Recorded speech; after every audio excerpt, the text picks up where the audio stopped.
అందరికీ నమస్తే అండి. ఈరోజు మనం ప్రహ్లాదుని పూర్వజన్మ రహస్యం గురించి తెలుసుకుందామా? పూర్వము సత్యయుగమున శివశర్మ అనే బ్రాహ్మణోత్తముడు ధర్మాచార పరాయణుడు విజయనగరమున జీవిస్తూ ఉండేవాడు. అతని భార్య మహాపతివ్రత, సుగుణశీలి, భర్తనే దైవముగా పూజిస్తూ ఉండేది. వారికి 5 పుత్రులు ఉండెను.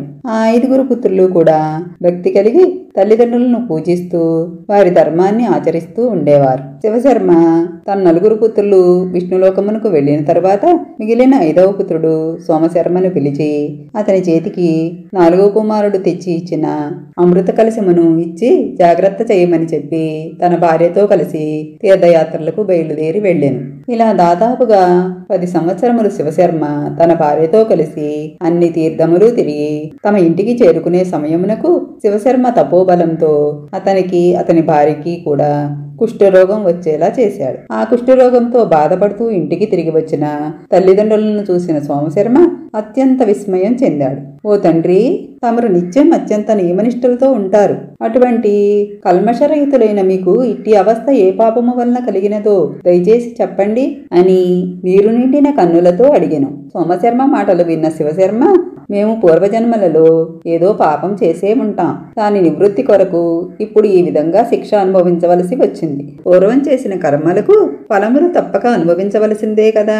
నీవు మా గురించి, మా పాపముల గురించి విచారించక నీవు పితృభక్తి తత్పరుడు కనుక ఈ శరీరములను వేడి నీటితో కడిగి రక్షించుము అని బదులు చెప్పాను. సోమశర్మ తన తల్లిదండ్రులకు చేయవలసిన సేవలు చేస్తూ వారి పుండ్లను శుభ్రం చేస్తూ వారికి విధిగా స్నానం చేయిస్తూ మధురమైన భోజనములను పెడుతూ తన నిత్యకృత్యములు చేస్తూ ఉన్నాడు. అయితే శివశర్మ అతని భార్య వారి శరీరములకు కలిగిన బాధల వలన తమ కుమారుడు తమకు సరిగా సేవలు చేయడం లేదని అతన్ని తిడుతూ కొడుతూ ఉన్నారు. అయినా సోమశర్మ భయభక్తులు కలిగి తల్లిదండ్రులకు సేవలు చేస్తూనే ఉన్నాడు. ఇలా కొంతకాలం గడిచిన తరువాత శివశర్మ ఇక తన 5వ పుత్రునికి విడుదల ఇవ్వాలి అని నిశ్చయించుకున్నాడు. తను తన భార్యతో కలిసి తీర్థయాత్రలకు వెళ్లే ముందు సోమశర్మకు ఇచ్చిన అమృత కలశమును దొంగిలించాడు. ఇక ఏమీ తెలియని వాని వలె సోమశర్మను పిలిచి, పుత్ర సోమశర్మ, మేము ఇంతకు మునుపటి జన్మలలో చేసిన పాపములకు ఇప్పటి వరకు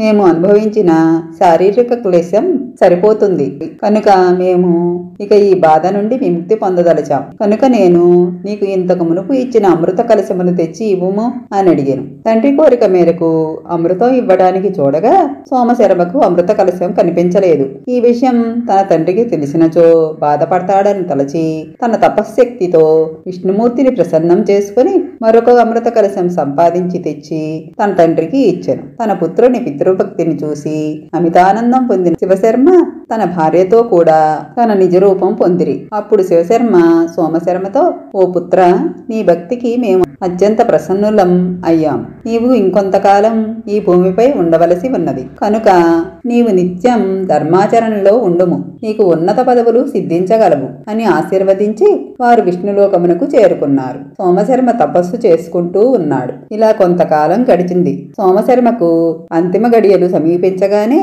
అతనికి తనకు దగ్గరలో ఎవరివో రాక్షస గర్జనలు, కోలాహలములు వినిపించినవి. ఆ శబ్దములు వింటూ రాక్షసుల గురించి ఆలోచిస్తూ తుదిశ్వాస విడిచాడు. తుదిశ్వాస విడిచే సమయంలో ఎవరు ఏ విషయం గురించి ఆలోచిస్తారో మరుజన్మలో వారు అలా జన్మిస్తారు. కనుక సోమశర్మ రాక్షసయోనిలో జన్మించాడు. కానీ పూర్వజన్మలో చేసుకున్న అమితమైన పుణ్యం కారణంగా అతనికి విష్ణుభక్తి ప్రాప్తించింది. అతని విష్ణుభక్తులలో అగ్రగణ్యుడిగా చెప్పుకునే ప్రహ్లాదుడు. ఇది ప్రహ్లాదుని పూర్వజన్మ వృత్తాంతం. విన్నారు కదండి.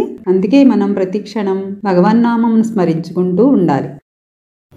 కృష్ణం వందే జగద్గురుం.